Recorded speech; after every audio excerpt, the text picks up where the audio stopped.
Ce 6 octobre 2025, le président de la République, chef de l'État, chef du gouvernement, président du Conseil supérieur de la magistrature, son Excellence Brice Clotaire Oligui Nguema, a pris part à la traditionnelle audience solennelle de rentrée judiciaire des cours et tribunaux au palais de justice de Libreville.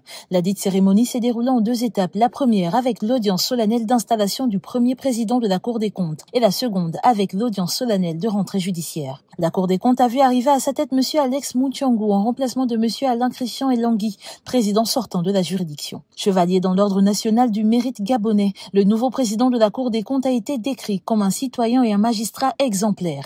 Il est d'ailleurs revenu au cours de cette audience solennelle sur le rôle et les missions de cette importante juridiction dont il a aujourd'hui la charge. La société a le droit de demander compte à l'agent public de son administration.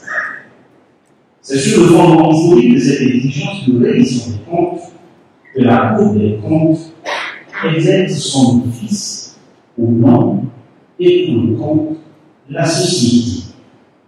Pour ce faire, elle est à la fois juge de la reddition des comptes, mais aussi organe de conseil des pouvoirs exécutifs et législatifs.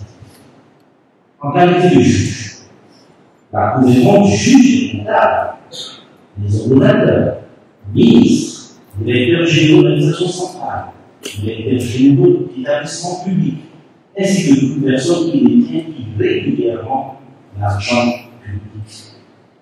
Ces sanctions, nonobstant les mesures conservatoires et les déferlements du juge pénal, sont matérialisées par les condamnations à la restitution des sommes distraites dans la caisse publique, majeure des intérêts, légaux et des amendes.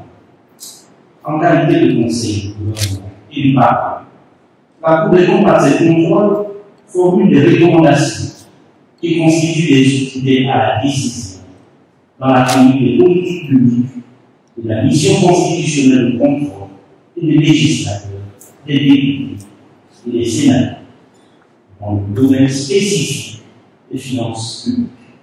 De plus, dans le cadre de la clôture de l'année judiciaire 2024-2025 et l'ouverture de l'année 2025-2026, la commissaire générale à la loi a entretenu l'auditoire sur le thème « Le magistrat et l'état de droit », un plaidoyer sur l'éthique et la déontologie dans cette partie de l'appareil judiciaire. Pour le compte de l'année écoulée, de grandes décisions sont à retenir du point de vue organique, l'adoption de la loi portant constitution de la République gabonaise, du point de vue fonctionnel, la mise en place effective du tribunal de première instance d'Untum. Toutes ces avancées devront conduire dans les mois qui viennent à l'adaptation des textes législatifs en rapport avec la constitution nouvellement adoptée. La présence du président de la République à la première audience solennelle de rentrée judiciaire des cours et tribunaux dans la Ve République est le témoignage de son attachement à la notion de justice indépendante dans notre pays.